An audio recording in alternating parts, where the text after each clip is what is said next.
Hello mga kapakal for today's video. So ayun na nga mga kapakal, yung pinsan ni Mrs. is busy-busy na siya sa labas.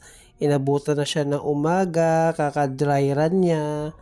So ang naging experience niya on that day is okay naman siya mga kapakal. So medyo puyat lang siya na konti pero ganun talaga kasi nagbubuo ka ng sarili mong negosyo, nagbubuo ka ng sarili mong ah, nagbi-build ka ng trust sa tao para alam nila na andiyan ka palagi, andiyan ka para sa kanila, na ipo-provide mo yung mga gusto nila kasi uh, nagni-negosyo ka. So ibig sabihin, nagbi-build ka ng trust sa kanila kasi para kung kailangan kanila or nagugutom sila, is andiyan na siya lalapit sa iyo kasi alam nilang open ka on that day.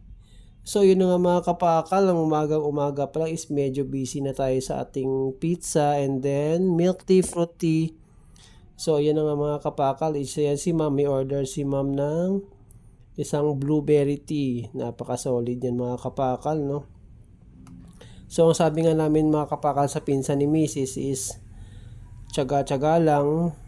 Ang puyat is sa umpisa lang yan, pero pag nasanay ka na is parang wala na sa iyo yan, kasi kailangan mo din ng income sa araw-araw para ma-sustain mo din yung mga pangangailangan mo, ma-sustain mo din yung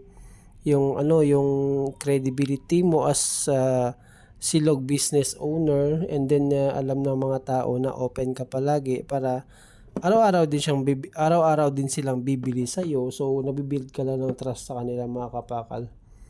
So, ganun talaga sa umpisa medyo mahirap. Ganun talaga ganun talaga sa negosyo. Tiyaga-tiyaga lang at may darating na biyaya in the future sa atin pagka nagkaroon tayo ng established business.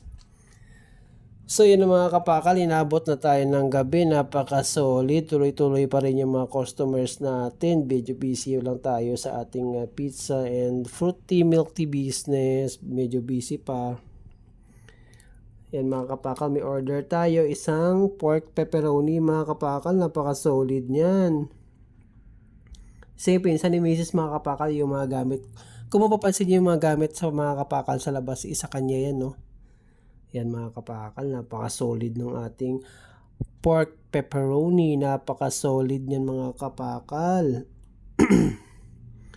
Yan, salang natin mga kapakal is yan, malapit na tayo mapag. So, yun nga mga kapakal, is gawa muna tayo ng ating mga yung mga ating hot sauce mga kapakal, gawa muna tayo para may sasalang tayo sa ating mga customers pag umorder sila ng pizza sa atin.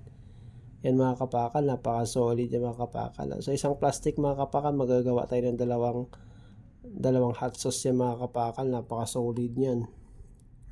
So, next natin order mga kapakal is, yan mga kapakal, napaka-solid yan. Next order natin mga kapakal, isang ham and cheese yan mga kapakal, napaka-solid yan.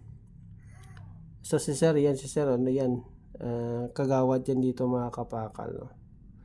So, then may order din tayo mga kapakal, 1 box yan si sir, napaka-solid yan mga kapakal. Then may order din tayo mga kapakal is ham and cheese, napaka-solid yan mga kapakal. So, hiwa lang natin na napaka-solid yan mga kapakal. Oh. Then, blowtorch natin mga kapakal para solid na solid. Ganap na ganap mga kapakal para swabing-swabe talaga yung ating pizza mga kapakal. Solid yan. Then mga kapakal, luto na yung ating order mga kapakal ng ham and cheese. Napaka-solid yan mga kapakal. Oh. Then mga kapakal, tuloy natin yung ating mga kapakal, yung ating hot sauce mga kapakal, napaka-solid yan. Then may order tayo mga kapakal na isang ham and cheese mga kapakal, napaka-solid yan mga kapakal. Ayan si baby, napaka-solid niya, no? Napaka-busy yan si baby, kaka-entertain ng ating mga customers. May order tayo mga kapakal na isang blueberry, Four Seasons.